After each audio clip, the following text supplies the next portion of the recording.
Minecraft has a darker side to its history that most people didn't even know existed. It all started in 2015 when Mojang decided to enter the Chinese market.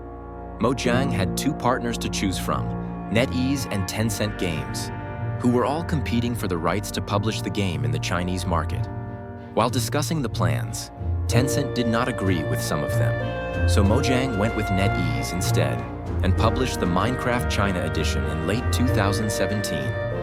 However, 2 years before the official release of the China edition, Shenzhen Minovate, under the leadership of Tencent Games, dropped their version of Minecraft called Mini World. Once both games were released, players soon found the games were nearly identical and started accusing each other of copying, and an online argument war broke out known as the First Internet War. Mini World, being the first to be launched, quickly gained support. However, as more evidence of Minecraft's existence before Mini World increased, more and more players started to side with Minecraft. As the war escalated, opposing players started making more content to try to get more players to side with them, and some toxic players even brought the opposing game just to raid multiplayer games and crash the servers permanently. But after a few months of fighting, nobody toppled each other, and the war soon ended with a draw. The Mini World players weren't happy about the results.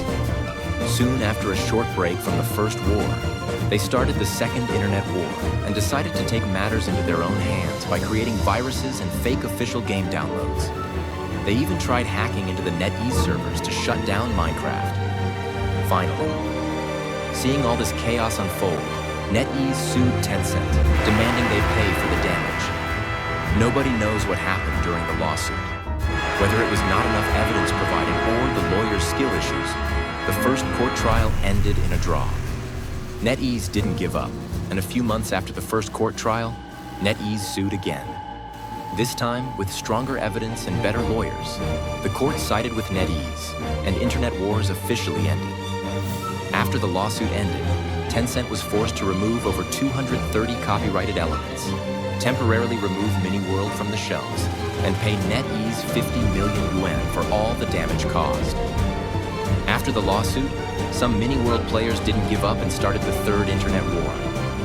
But as the trend left, less and less people cared about the internet wars, and Mini World players finally declared their unconditional surrender, ending this 7-year-long internet war. So that is all for this video. Don't forget to like and subscribe if you want the full story on the internet wars and more videos like this.